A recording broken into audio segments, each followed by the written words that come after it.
So there was a road entrance to go down there too. So that means there was air, land, and sea access to this under ice city, which Admiral Byrd said was called the domain of the Ariani. And they were human-like, but very advanced for humans. But when Admiral Byrd went down there with his radio man, Howie, as he describes in his diary, that they were flying in here and they see this fantastic land of verdant green hills and even mega fauna and flora.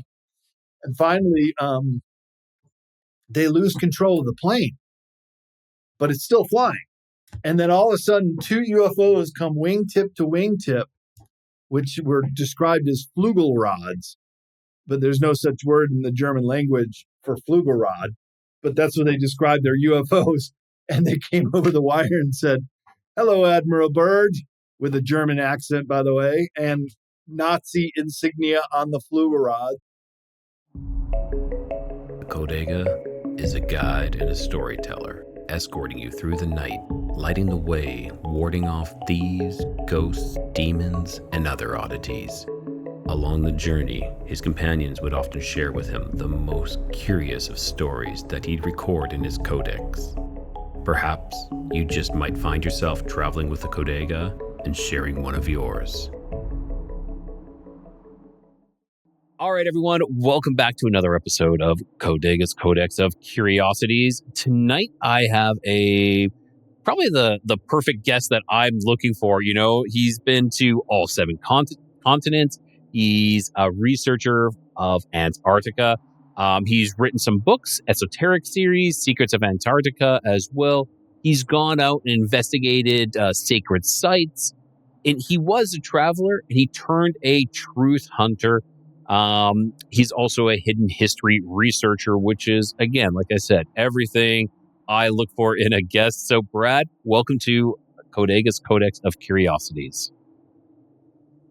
Hey, Rye, thanks for having me on. I've been looking forward to being part of the Codex of Curiosities, and perhaps I have a couple pages to add to that Codex. That's exactly what I'm looking for. You know, let's add some more pages into there. So, Brad, you know, I kind of gave a slight intro to you, but why don't you tell my listeners and viewers a little bit about yourself, where they can find your books as well?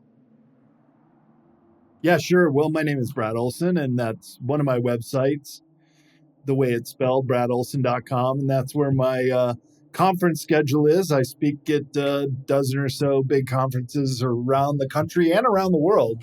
In fact, I'm leaving for England in a week to speak at the Bases Conference near Stonehenge in Wiltshire. So I'm looking forward to that trip.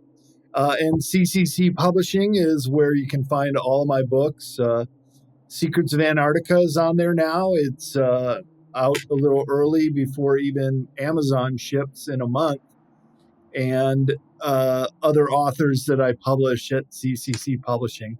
So I've been in this business for about 30 years, Rye, and loving every minute of it. And it gives me the great opportunity to travel, which I also love to do and continues to do. And I mean, what better life to live than doing work that seems pleasurable? Exactly. And that you love, you know, you're trying to discover these mysteries, kind of like this Indiana Jones kind of deal of sorts. You know, I think that's all of our dreams, is to kind of be that Indiana Jones. And here you are following in those footsteps, so to speak.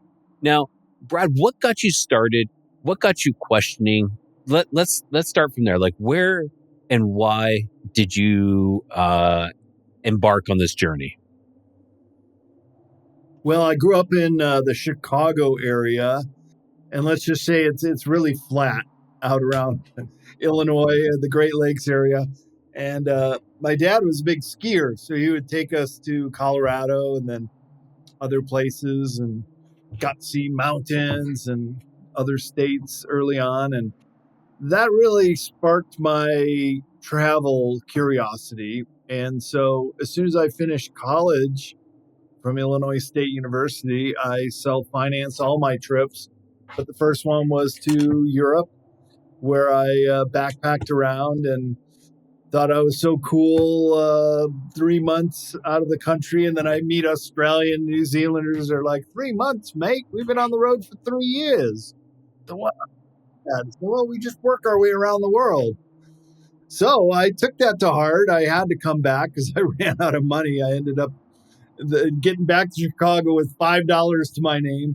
But, money, you can make it. You can spend it. It's not too hard. And so it instilled in my mind that, wow, I really want to go to Asia and around the world. And so it took me a couple of years before I was able to leave for Japan. And I was an English teacher in Japan for a little over a year, 14 months. And again, self-financed my trip around the world, which was a 3-year trip altogether.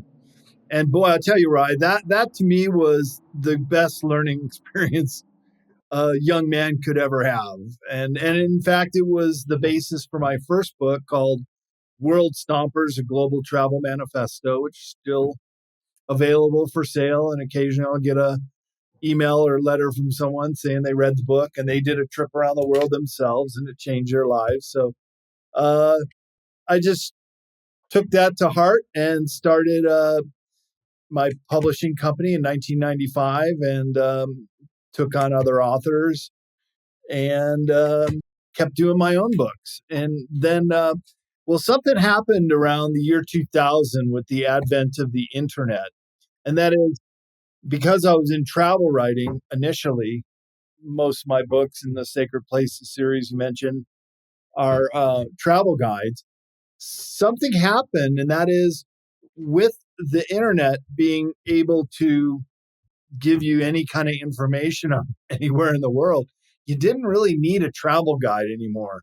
So travel used to be several different aisles in a Barnes and Noble superstore.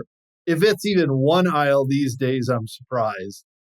So I kind of went through existential crisis around the year 2000, seeing that my market share was dwindling in travel publishing. But I wanted to stay in publishing. So I kind of just asked myself, well, what should I do? What kind of book should I write? And then that came to me that I should write about these esoteric subjects, as I call them. And it's everything that has been withheld from humanity, but a select few people know. And I thought, well, that's kind of unfair. We should all get to know that. And it's also something that you can't readily search on the internet too much. So that means people are willing to plop down the $20 or whatever to buy a book. Yeah. Because, like having personally myself, having a physical copy is so much better as well. Like I prefer agree. physical copies so I can just leaf through, fold a page over, even highlight something as well, because I like those physical copies. Now, your lifestyle kind of rings a little bit of something that I've done as well. I've done that traveling around the world as well. I went for a year working my way through. Right now, I'm living in Mexico, podcasting, but I'm also teaching English as well too. So I can All right. I can relate a little bit to you. So this is a great start. So you're at this point now where you're like esoteric. When does Antarctica come into view for you?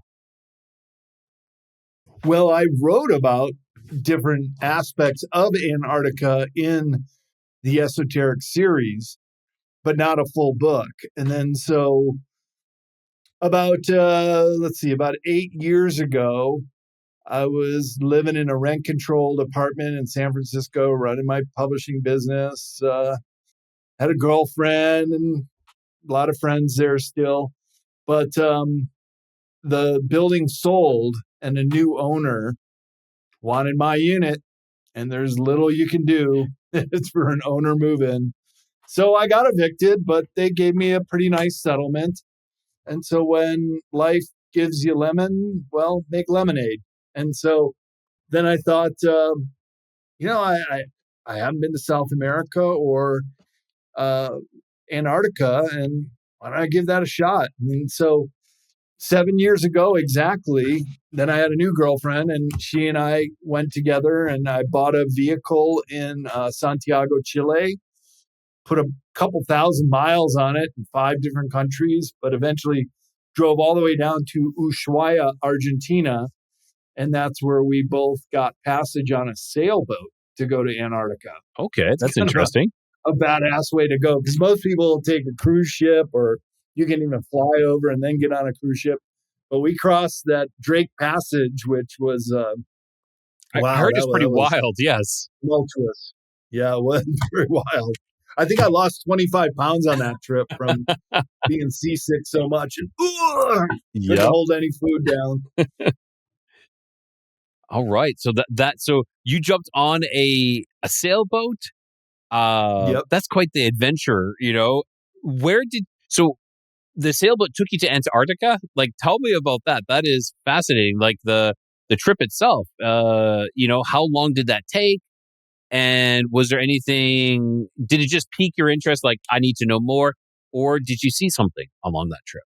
Well, always very curious about what's really going on down there.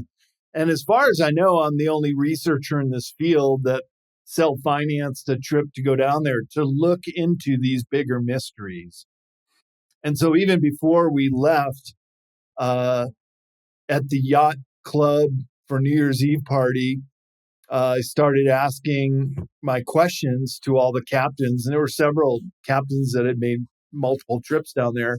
Have you ever heard of any antediluvian civilizations, the pyramids poking through? No. Have you ever heard of giants or megafauna? No.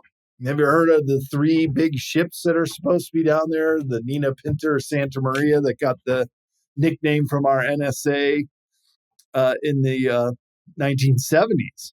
They've known about these. And the answer was always no, including when I asked these same questions at all the bases we went to. And it's not that people were hiding information. I just think they didn't know. And because the researchers that we met, they're very compartmentalized. So they'll go down to Antarctica for a season, which starts right now, by the way, till early March. And there'll be a scientist that's studying the ice fish, for example, or penguin migration patterns, or some places the ice is melting. But I found a NASA map right before I left, which is really fascinating because it showed areas of Antarctica that are experiencing heavy melting, where some of the glaciers are receding within a couple decades. It's noticeable. But other areas are gaining ice. So Mother Nature, in her infinite wisdom, keeps it balanced. So because if the Antarctica ice sheet were ever to melt and, say, just roll off the continent, it would be like a glass of water that's already filled, and you put more ice in it, it would overflow, and all our coastlines would be saturated.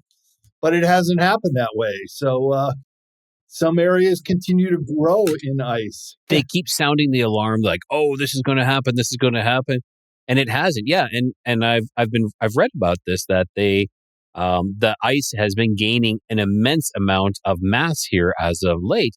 I had a question, not a question, more of like a comment, but these scientists that go to Antarctica, and you're saying they're sectioned off. Are they, like, they're assigned to one specific area? It's not like they're in a huge like vast areas of Antarctica. They're more or less centralized in one location. Am I correct in assuming that? Well, yeah, and they're by country that they represent. They'll be on that base the entire time, whichever base they're assigned to. And let's face it, Antarctica is huge.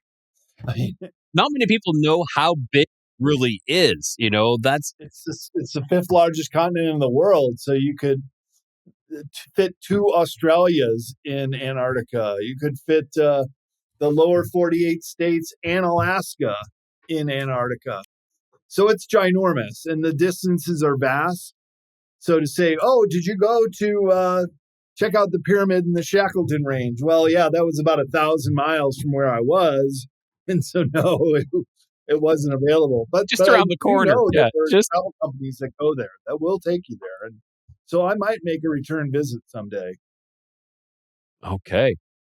Okay, so let's go. So you went to you were on your way. you were talking at the bases, asking for information, but like you said, most people are just kind of they're only there for one reason, to study. You said, like, to study like the penguins, or the migration of the penguins as well, or something else, or Right. the weather, or the ice sheets.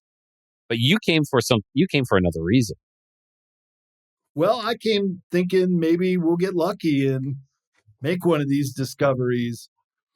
We did have pretty free reign on the ship as far as if we saw some place that we wanted to go to, we could put the dinghy in the water and then motor over to it. It was usually to go see seals or penguins, but occasionally we would go up to the glacier, which is blue ice in some occasions. It means it's really, really old ice. And the first base we went to, Arktowski, they asked us if we wanted to have a cocktail. We said, oh, sure. And they brought out some blue ice and they put it in our glass. I said, oh, cool. And then they came around and poured, and the ice pops like popcorn because it's so condensed. It's got little air pockets in it. And when it melts, it pops. So we thought, that's cool. Let's do it ourselves. So we would go to the glacier just right there with an ice pick and just chop off some pieces and have it for our own cocktail hours.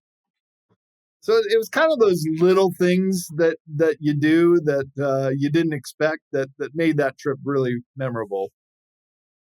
Now, okay, so nothing actually. So you didn't actually encounter anything when you went down there, which I you, like you said, this continent is so vast that it's like me looking out and saying, why didn't I see a UFO tonight? Or I looked out in the sky for 3 nights in a row and I did not see a UFO. Most likely because it's so vast. There's a not a good chance of that happening. But you started researching this. Can you tell a little bit about the research that you and the things that you came across, and the truths that I think that you uncovered? Yeah, well, exactly, because I went down there thinking maybe we're going to have some kind of breakthrough. Maybe we'll ask the right person. They'll direct us to the right location and we'll go find something. Wasn't really the case, but I did discover some other things with the interviews I did on the bases down there. And one was several of them said that there are no fly zones. There are places you cannot go in Antarctica. Now, like I said, we had free reign to basically sail and chart out where we wanted to go. We did have to tell the Argentine Navy a basic itinerary of where we were going to go, and they took a scan of our passports, and we got stamped out of Argentina, but never got stamped in again until we got back to Argentina. So that was kind of weird too. But basically, just the inquiry of people on the bases also led us to one base that was an Argentinian base.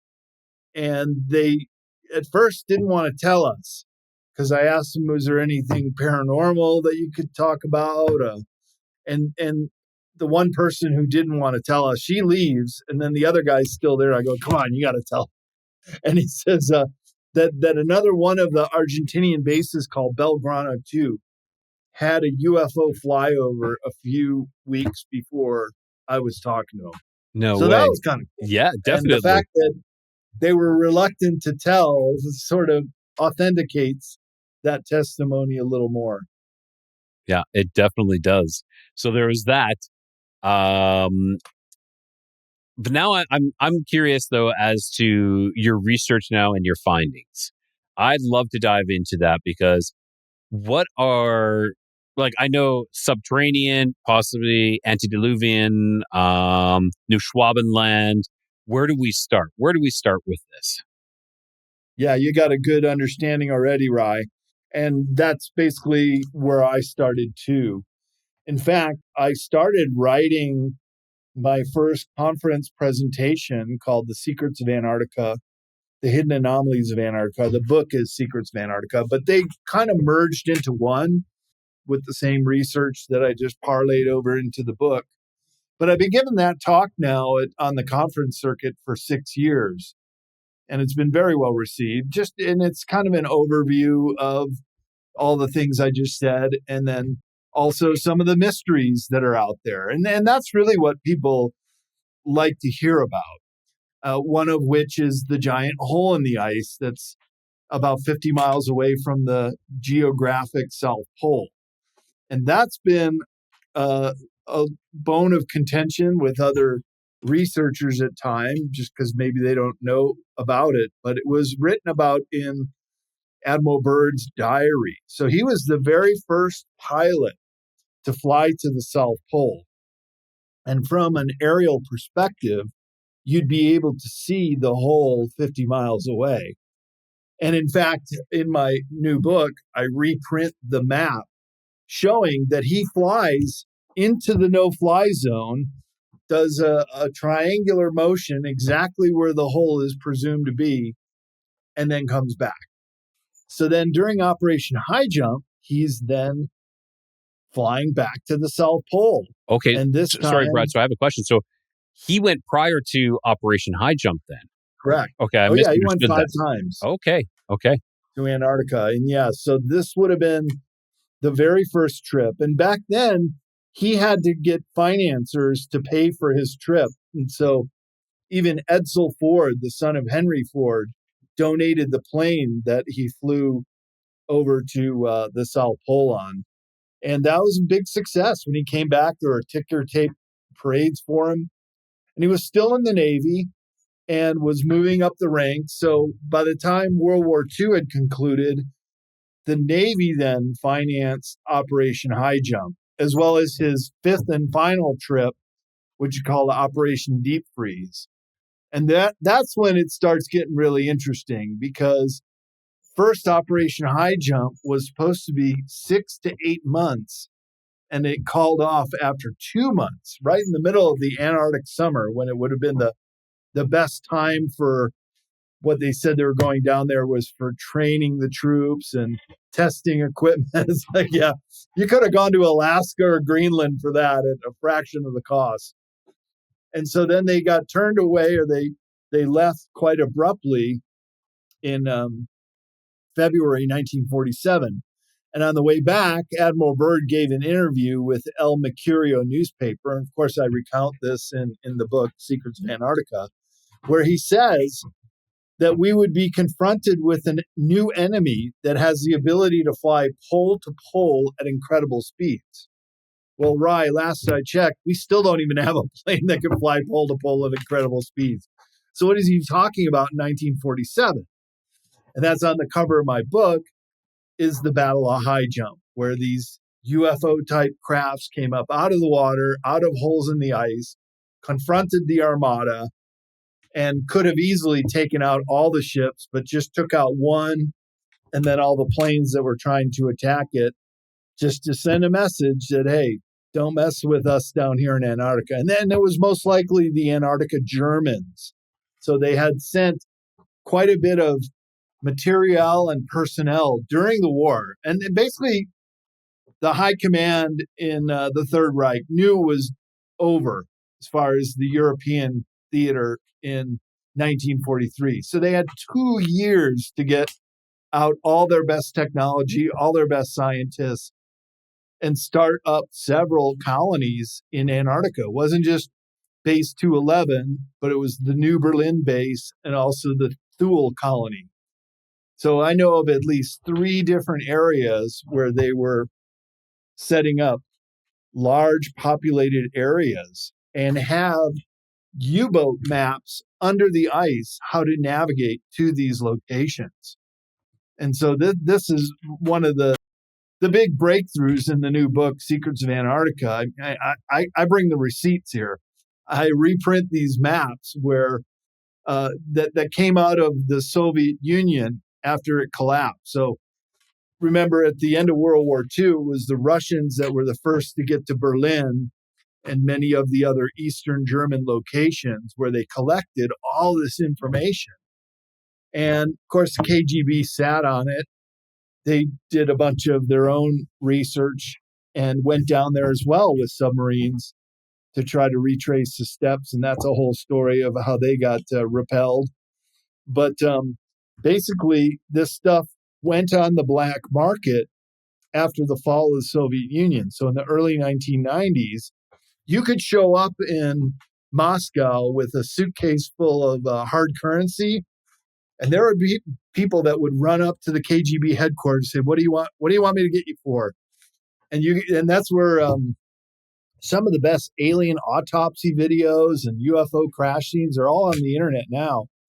But also this Antarctica stuff starts coming out. And there's this pretty famous journalist, now he's famous, named Nikolai Sabotin. And he then had these maps, and he'd flip through a stack of maps that he bought on the black market of the U-boat captain diving directions, how to take their submarines under the ice and deep into the interior of Antarctica. So, I mean, this is when it just gets really good, Rye, because now we have concrete evidence that the Germans found their way into this other world. And just like they're doing these sonar scans of the Giza Plateau in Egypt now and finding that's a whole underworld down there, there are scientists that are doing that in Antarctica and also finding that it's a whole environment down there. So because Antarctica is the most volcanically active continent, there's 93 known geothermal features and 14 active volcanoes. You have the propensity for very large under ice domes and environments to exist down there. And I think these Antarctica Germans, they found it. And then they would have the geothermal power for an energy source and for heating. And they could live down there rather comfortably. And when you're talking these domes, those are like naturally formed by these geothermal or by these volcanic type of locations, correct? And it Right. kind of like it perpetually melts and freezes once it hits a certain point, I'm assuming, correct? Like once a certain distance from that heat source. And that's why the holes in the ice form as well as a chimney, outsourced. But up on the polar plateau where the South Pole station is, it's over 2 miles thick of solid ice. Yeah. So on the ground level, on the continental level of East Antarctica, you can have these geothermal features, and they would then heat up the localized area and create these domes under the ice. But the heat will eventually need some way to escape. And that's what the hole in the ice is 50 miles from the base. And you know, you could easily hide a city underneath, like, you know, even a mile of height of above you, and then a mile of ice still above you. No one would ever know. No one would ever know. What a great place to hide out. And it was actually the head of the Kriegsmarine, Admiral Karl Donitz, who said in 1943 that he was proud of the U-boat fleet for having found an impregnable fortress for the Fuhrer. And he described it as a Shangri-La-like paradise in the most far-flung corners of the earth. And I would take that to be Antarctica. I would too. I would definitely take that to be Antarctica. Okay. You know, so Admiral Byrd went there. They encountered what possibly could have been the Nazi colonizers or like the Nazi colony that was there. Do you think, because like these types of flying machines that they had, there had to been possibly another culture there as well, you know, maybe that welcomed in the Nazis? This is when we start really diving deep and down the rabbit hole. And just to take it back a little bit earlier, in the late 1930s, the Germans were doing all kind of archaeological excavations around the world, just like in the movie Raiders of the Lost Ark. And they were very fascinated with Tibet and the Tibetan Plateau. And they had sent several groups there to the Tibetan Plateau, including one guy named Ernst Schaefer, who was portrayed by Brad Pitt in the movie 7 Years in Tibet. Now, they didn't show him going into any underground passages looking for Agartha or Shangri-La or anything like that. But that's in fact what happened. They did find some kind of entrance into an inner world where they met a very advanced race of human-like beings that gave them some kind of intel in the late 1930s. Because when Ernst Schaefer returns to Germany in 1938, they couldn't prepare an expedition fast enough. In fact, they left the same year on the Neuschwabenland to go down there when they set up the colony and the base 211 in Neuschwabenland, which they named after the ship. And they had some kind of intel on where to go and what to find. And apparently they had instructions to go to a defunct reptilian base. This is just what the data points have said, that they were able to refurbish for their own uses in that area, but also to go even deeper under the ice, not too far from the South Pole, where they would encounter the, quote, lighthouse of Agartha and an advanced civilization that lived down there. And in fact, that's what Admiral Byrd describes in his diary when he flies in via the hole. So there are not only air, but sea ways to go there. And then one of the whistleblowers from Lindenmoulton and Howe, Brian S., I had an hour-long conversation with him when I was researching this book a few months ago. He flew over the no-fly zone doing an emergency evacuation, and him and the whole crew spotted the hole in the ice. And what they said was that they could see the snowmobile tracks and the cat tracks leaving from the base to go out to the hole, which also not only is in a no-fly zone, but it's a no pedestrian or overland zone. But obviously people were, because there were tracks out there. And get this, Brian S. said that when those tracks got to the hole, it corkscrewed down. So there was a road entrance to go down there too.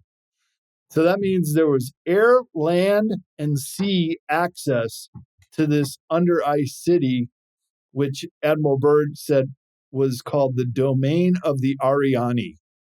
And they were human-like, but very advanced for humans. But when Admiral Byrd went down there with his radio man, Howie, as he describes in his diary, that they were flying in here and they see this fantastic land of verdant green hills and even mega fauna and flora. And finally, they lose control of the plane, but it's still flying. And then all of a sudden, two UFOs come wingtip to wingtip, which were described as Flugelrods, but there's no such word in the German language for Flugelrod. But that's what they described their UFOs. And they came over the wire and said, "Hello, Admiral Byrd," with a German accent, by the way, and Nazi insignia on the Flugelrod. They said, "Don't worry, we're going to be landing shortly. You're in good hands." And they basically lowered him down like an anti-gravity craft. All three of the ships came down. The two very tall Nordic guys get out of the UFOs and walk over and then escort him to the city, which is like a pastel colored, almost like the Wizard of Oz when they go to the city of Oz. Emerald City, yes. The Emerald City, right. And so then Admiral Byrd has this meeting with the master who warns him about nuclear bombs and says, "We want you to go back to the Pentagon." And at one point, Admiral Byrd says to him, he says, "Well, why me? Why did you summon me to come here?" And he says, "Well, you're very well known on the surface world." And he thinks to himself, surface world. And the master read his mind. He was telepathic. He says, "Yeah, on the surface world, we're in inner Earth down here." It's like, whoa.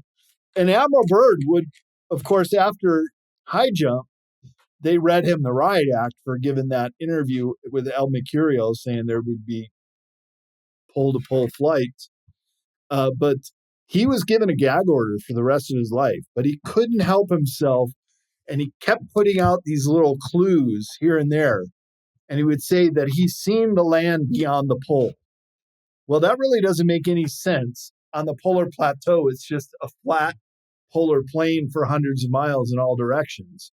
So there really is supposed to be no land beyond the pole, but nonetheless, that's what he kept saying, is he saw that land beyond the pole. Wow. This is absolutely fascinating. Now, you said Admiral Byrd went back again for another, what was that one project Operation Deep Freeze. Operation Deep Freeze. In the mid 1950s. Okay. And so he goes back with another armada of ships from the Navy. And so I got the manuscript. It's like a military information manuscript from Captain Mark Richards' wife. He's still in jail, but he published his book on Operation High Jump, which I bought at a conference from his wife, Joanne. And in it, he said that they had worked out a deal with the Antarctica Germans that they would, what the U.S. really wanted, what Operation High Jump was all about, is they knew that the Germans had anti-gravity UFO craft in the 1940s, and they were going down there to get one. Of course, they didn't in High Jump, but they did in Operation Deep Freeze, and they actually landed one on a boat, which zipped and took off right away. So to Admiral Byrd, that was a success, but he knew too much. And he, in fact, died a year later from a heart attack in his bed. And, well, we know the CIA is a heart attack gun, and they use that sometimes to take people out. I think he just became a liability because he knew too much, and he knew that there was this land beyond the pole. Wow. So they took him out. And that's what I've heard before as well, is that they, his life ended a little bit too early, prematurely than it should have. He was in great shape too. Yes. And get this, so did his son, who is named Richard E. Byrd III. And he was a junior officer and also went with his father down to Operation High Jump. So his son knew all this stuff too. His son and nephew would then find the diary and publish it. And then some years later, in 1988, Richard Byrd III, his son, was asked to speak at a National Geographic conference in Washington, D.C. about Antarctica. And he agreed to go. He leaves Boston on a train and never shows up. His body's found a month later in a Baltimore, Maryland warehouse, an abandoned warehouse, wearing a different set of clothes than he was last seen on the train. And they just gave some kind of excuse. Oh, he died of dehydration and exposure. Well, he probably did. They kidnapped him, stuck him in the, died smacked him around a bit too. Exactly. That he wouldn't change his story. He was going down there to say what really happened at High Jump. And they said, well, you can't do that. And I guess he resisted too much and ended up killing him. And they both died at the age of 68. So it's kind of a tragedy in the Byrd family, with such an American hero to have such a fateful ending. Yeah, I do agree with you. And this is a fascinating story. Prior to us communicating with emails, I had sent you. I was given a set of numbers in a dream, and I punched them in, and I had sent that to you, and we talked about that. That was in, like, I went down into, like, down these stairs into the subterranean kind of location. It was bright though, and that location was in near Neuschwabenland, or in Neuschwabenland area. So it's quite I don't know, synchronistic that we're talking and have these crazy dreams that maybe are pointing us in that direction. So we have this. What else is next? What else have you uncovered or discovered or have written about as well? Because this is fascinating. Yeah, I've got 10 chapters in the book, and each one is a bit different. One is about all the maps of the age of exploration, which show Antarctica. as well as in some instances like the Piri-Reis map with animals living on the continent. And these maps were drawn not decades, but centuries before Antarctica was discovered. And on the Piri-Reis map, it says that it was copied from other source maps dating all the way back to the Library of Alexandria and the time of Ptolemy, who drew the very first world map. And I reproduced those maps in the book so people can see them, including Ptolemy, who did a map which included Antarctica. So it's one of these things, these reoccurrences. How would they know that there's a landmass down there centuries before it was discovered in 1821? Yeah, I agree. And that's the Piri-Reis map is something that I've looked into as well. And it's a fascinating, it really shows that we knew so much more.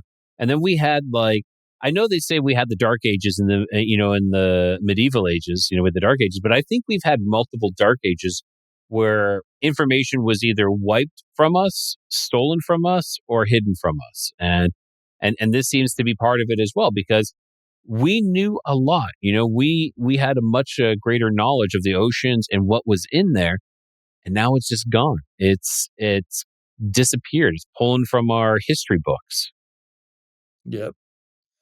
And that's the actual textbook definition of esoteric, is that it's known to only a select few, and the rest of us are just blissfully ignorant, I guess. But when people start to understand something, then the word changes to exoteric. That's when it becomes common knowledge. But when it's still this hidden gem, it's still esoteric. I don't know if I find it sometimes annoying when that happens, because then everybody else is like, oh yeah, this is the way it is. And they're like, yeah, I've known this for a while. And then you tell them, you explain something else that is esoteric, like you were saying, esoteric knowledge. And then they're like, I don't believe that nonsense, and it's like, well, you just knew this, you just found this out how long ago. And now you're sitting there and denying that anything else is, that can't exist, or, never existed or was never real, such as Atlantis as well. I have a question. Is there any relation with Atlantis and the Antarctica? Wait, repeat that? Is there any relationship or relation with Antarctica and Atlantis? Was there? Oh, yeah, there actually is. I didn't hear the Atlantis part. Yeah, actually there is. Before I went down there, I'm friends with a lot of people in the conference scene, including Linda Moulton Howe, as I said, who's done a lot of Antarctica research and interviewed. And so I asked her and also Dr. Michael Sala, who's written a couple books on Antarctica as well, what should I look for when I go to the Palmer Peninsula, which I knew that would be the place I'd be able to go to. And they both said that there were remnants of Atlantis, if you know where to look. And Dr. Michael Sala actually sent me some GPS coordinates. And I went there and actually I've reprinted those in the book. And what you can see are grid-like patterns in several locations, but they're mostly in Western Antarctica. So Western Antarctica is a new portion of the continent that's only 700 million years old, that came down the mid-Atlantic ridge. And when I say only, because East Antarctica is 3 billion years old. That was part of the original Pangea. And so these two parts of the continent met. And on the newer Western Antarctica portion, which came right down the middle of the Atlantic Ocean at the last pole shift, when the continents shift around and move, it had these telltale signs of some kind of civilization or advanced knowledge, because Mother Nature does not create perfect right angle grid like structures under the ice, and some are now being exposed with the melting of the ice in this portion of Antarctica. So I let the reader decide what they think, and I even reprint the GPS coordinates. So if people want to go take a look on Google Earth, I hope they do, because let's continue this discussion. But there is evidence for high-tech civilization down there. I agree. We need to have this discourse. We need to have multiple people actually looking at it. Like, I agree with you completely when you're saying, it's up to you to make that decision. You're not saying, no, this is what it is. Maybe perhaps it's something you believe in what it is, but let's have a discussion and see what we can come up with. Because I think that is extremely important. I was interacting with someone recently where they posted a video and they're clearly saying it's something when clearly it's something else completely. But they become extremely defensive, extremely attacking. And I'm, just trying to have a regular discourse. And that is something that we just can't do. We have to have this conversation, this back to forth, sharing of ideas, possibilities, and, even debunking some of the stuff as well, because some of the stuff is debunkable. Now, I do find that, what was I going to say? I had something I was going to talk to you about. Oh man. Oh, so here's the thought, with all this push, for, trying to cool down the planet and climate change, we need to reduce this. Could this possibly be to cover up, it's the ice shelf is receding in this area. We need to cover this up. We need the ice back for this area. And it's not necessarily, it's just to, I don't know, to stop disclosure, perhaps. Yeah, you're onto something there, Rye, because I've thought the same thing, that there is this melting in certain areas and then the raising of the ice in other areas. The net result is we're not seeing the drastic sea level changes that Al Gore predicted in Inconvenient Truth, where Florida should be underwater by now. It's not. And we're still going on with our lives. But there's something going on. And the penguins are changing their migration. They're moving into warmer waters where they used to be only cold water penguins. And now they're on the decline because they have competition from the other penguins. So there is evidence that things are changing down there. And I've also had too many discussions with people who say, well, there's a flat Earth. But in the cosmology of the flat earthers, there is no Antarctica either. I said, well, look, I got pictures right here on my phone. You want me to show you me walking on Antarctica? There is a place down there. And I think that is kind of a confusion or maybe obfuscation of what's going on under the ice, as I described earlier, that there is a whole area down there that are like these other lands beyond the ice wall, but the ice wall is really the ice shelves, but there's water underneath. You can get down under there if you know where to go, which I think the Germans did know. So they're both kind of a disguise for maybe what's really going on down there, and also to give cover to the Germans, which are still there. And in fact, when I was going over the maps before my trip 7 years ago, I came across some maps from the Cold War era of all the bases that were there. These particular maps were made in the 1980s, early 1980s, before the Berlin Wall came down and before the Cold War ended. And indeed, the Germans had bases there. And the West German flag was at Neumayer and this other one called Conan Base. And the Conan Base is really interesting because if you look at it, it's a seasonal base up on the polar plateau in Neuschwabenland where the Germans never left. And it's a seasonal base so that you can go there in the summertime. And on the Wayback Machine in Google Earth, in the year 2013, they were doing this major excavation at the Conan Base. And it shows what I think is one of the three large crafts under the ice. Yeah, some kind of giant machine. And the Farsight Institute, they had their remote viewers target that area and look at it. And they said also, yeah, it's some kind of massive machine that was built for very, very tall beings. I mean, it's long defunct. It's not like it's going to fly out of there, but something's left down there. And I show other pictures from Google Earth of debris fields of some kind of machinery parts and stuff like that. So when again, you we'll go let the into readers these decide. tall beings. Is that the Patagonia giants? Is that what that is in reference to? Possibly? Well, I do have a chapter about those Patagonian giants, and that indeed is another great enigma. The very first sailors, including Magellan himself, who found that way to go through the Magellan Straits, which separates southern Patagonia, South America, from Terra del Fuego, the large island down there. And that's where these giants lived. And they were wintering over, trying to find this way through the Magellan Strait, when all of a sudden this giant shows up on the shore of San Julian, this bay that I happened to go to on my way down there. And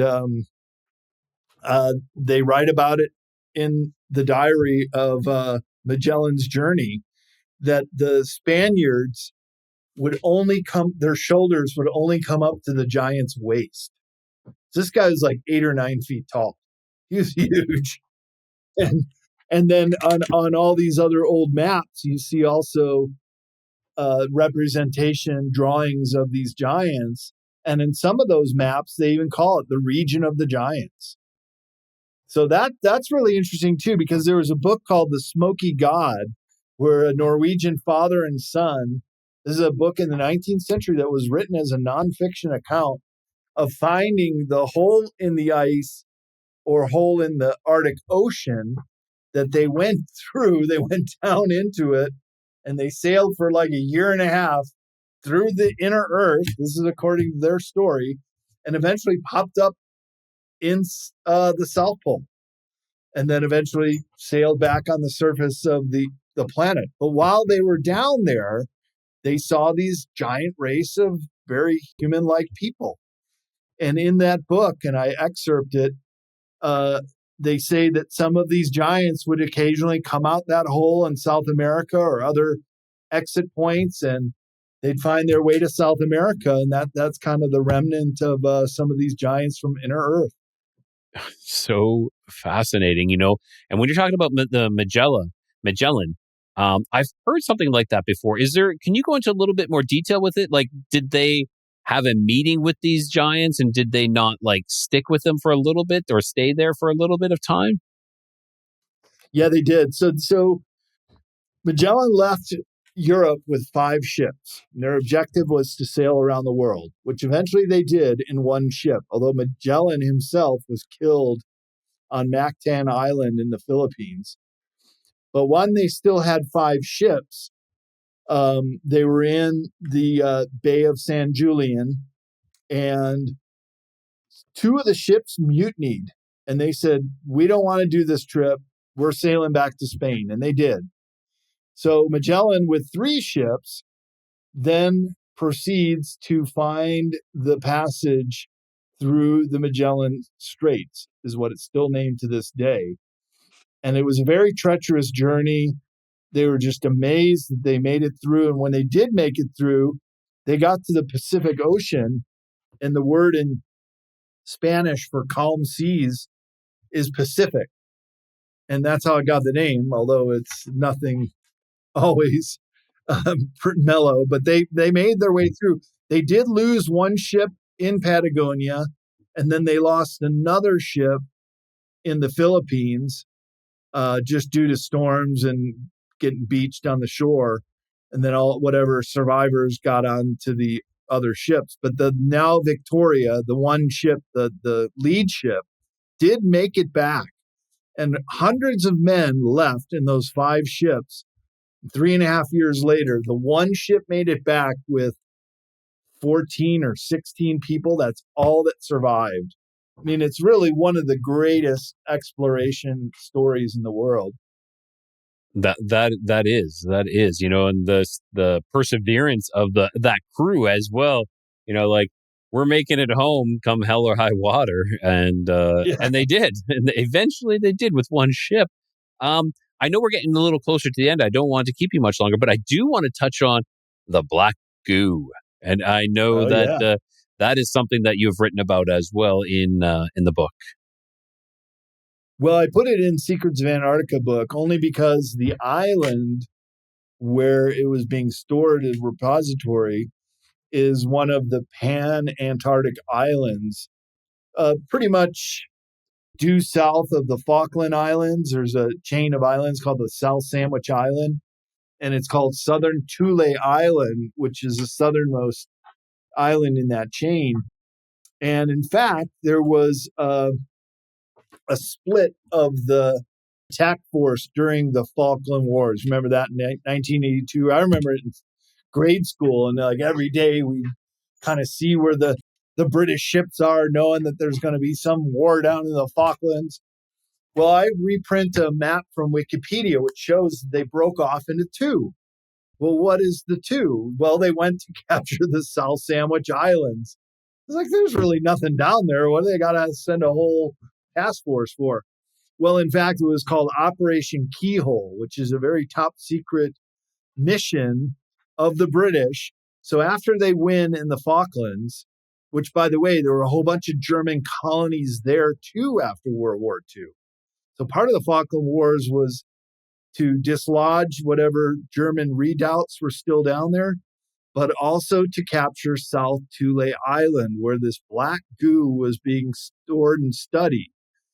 And so the 8 Argentinian base workers, they just come out with the white flag and surrender without a shot being fired. And then the British, they signed the surrender treaty right offshore of South Thule Island. That's where the Falkland Wars ended. The scientists just go home and they blow up the base. They just destroy it. It's like, really? That's what the whole Falkland Wars was over? Just to destroy this base at the end? Well, they were going back there to collect the black goo.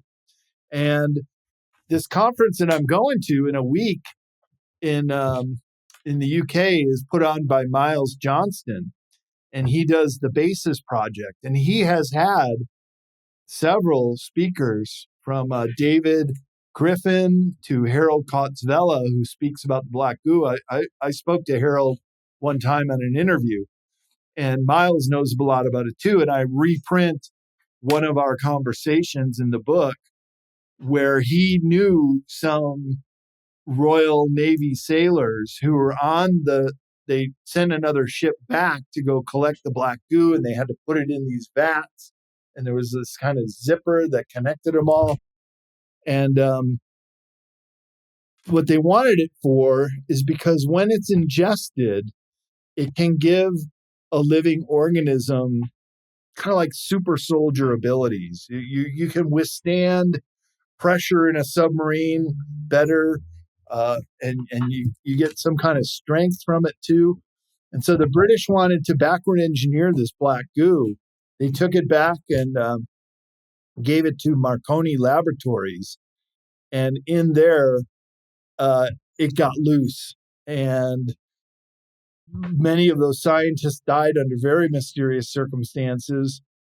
And the black goo got loose into the sewer system of London in the late 1980s. And so, I mean, the story just gets weirder and weirder. And now it is said that they had found a purpose for it, and that was to backward engineer it into what we know today as ferrofluids or graphene oxide, which makes a dubious appearance in the Jabberdo things. Yes, it does. And so now it's been weaponized and unleashed into the world, also via chemtrails. And they're spraying it down on us to get it ingested into people because it has a way of kind of taking over the host. And even animals are starting to show Morgellons syndrome and other sort of appearances of it occurring not only in humans, but also in animals. Yeah, the Morgellons, isn't that when you have like these black strings growing out of your skin kind of thing? Yep. Yes. Which you can kind of associate with this black goo stuff too.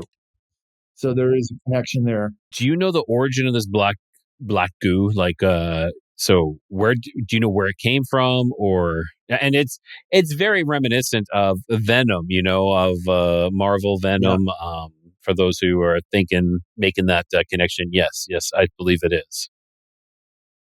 Yeah, so I reprint a couple paragraphs from an article that I happen to have read when I was down there. I brought a couple Nexus magazines, and it was one called Coevolution by Alex Newman. It was an ongoing series that he wrote about the black goo and how it came here. So it's actually, well, there's two kinds of black goo. There's one that's very, very much part of the earth that can come out in different locations. But this particular black goo was brought by an ET species after the Lake Toba eruption in Sumatra.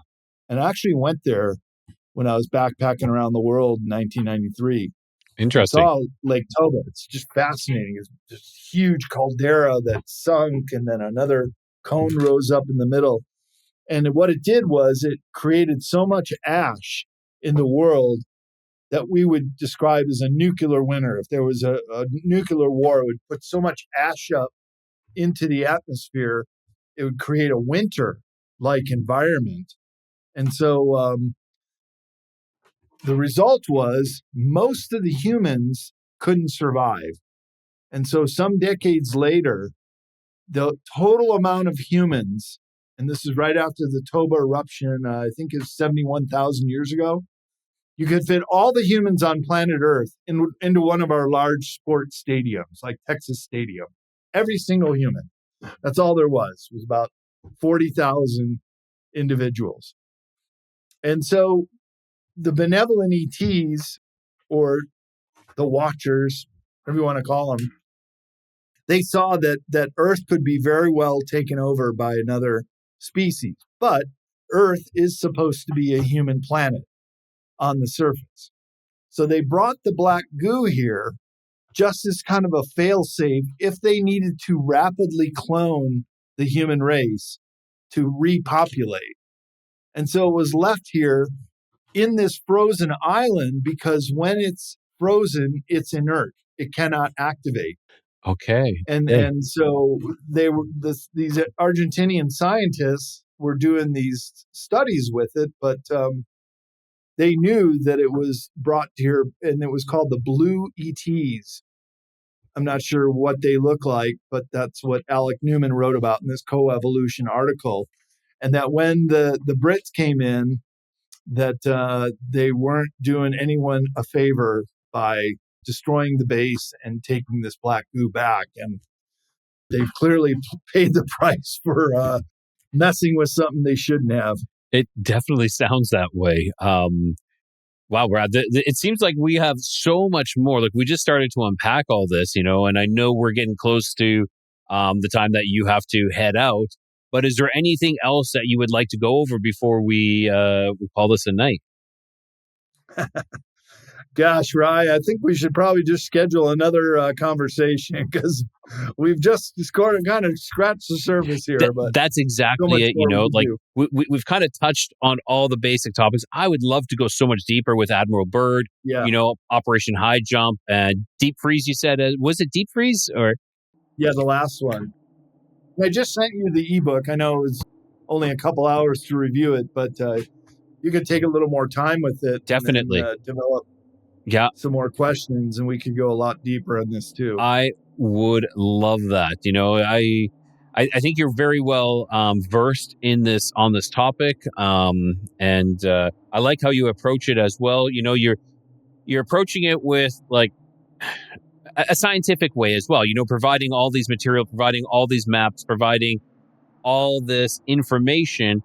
And I think it's great that you do that because then everybody can make up their own mind for themselves. And I think that's imperative now these days that we stop telling people what to think and we give them the information and then they can make up their mind for themselves.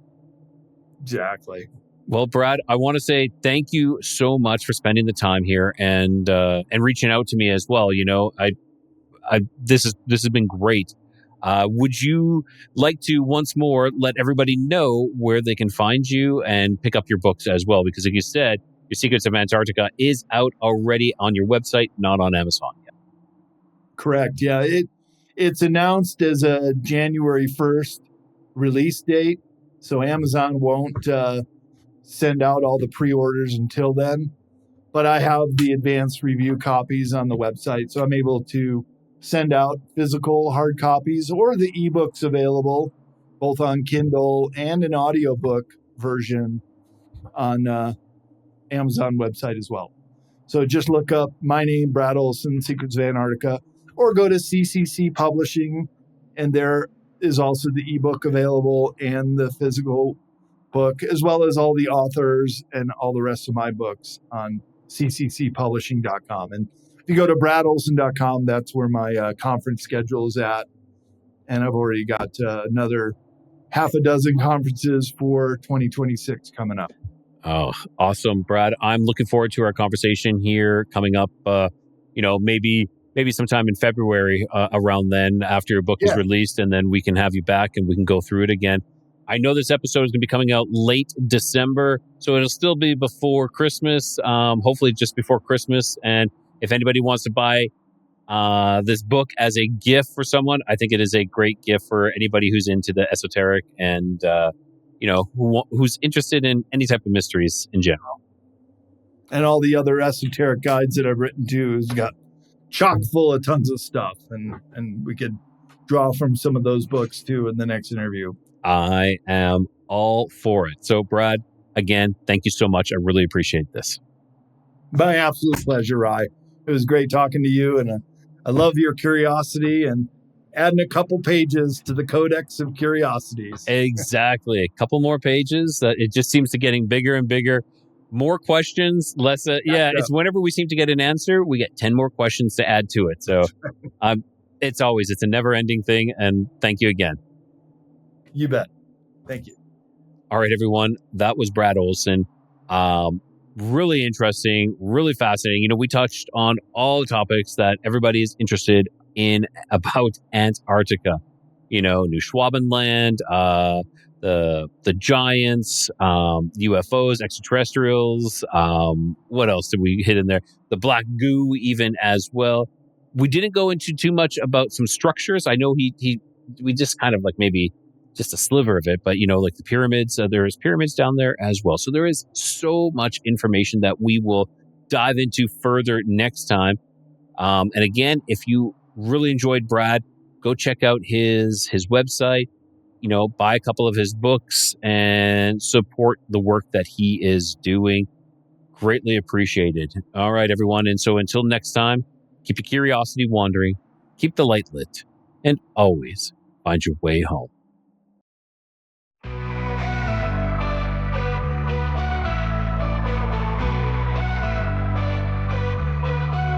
Beneath the stars where shadows grow, the Nephilim's echoes whisper low. Bigfoot roams through the forest deep, and Dogman prowls where the brave won't sleep. Across lost history we wonder why, seeking the truth that time tried to hide. Keep your curiosities wandering and the light lit, through the darkness don't ever quit. In the Codex, the mysteries come, and always find your way back home.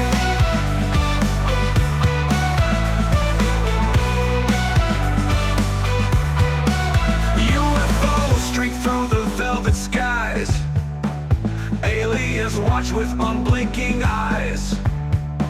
The paranormal hums where silence breaks, in the void of secrets a lantern wakes. Through hidden realms and stories untold, the Codex flame is a light to hold. Keep your curiosities wandering and the light lit, through the darkness don't ever quit. In the Codex, the mysteries come, and always find your way back home.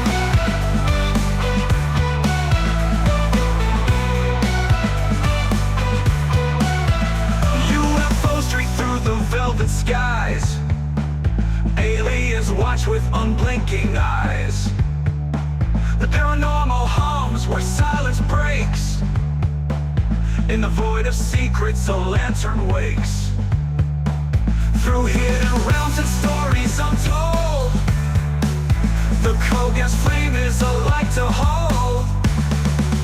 Keep your curiosities wandering and the light lit, through the darkness don't ever quit. In the Codex, the The mysteries come and always find your way back home.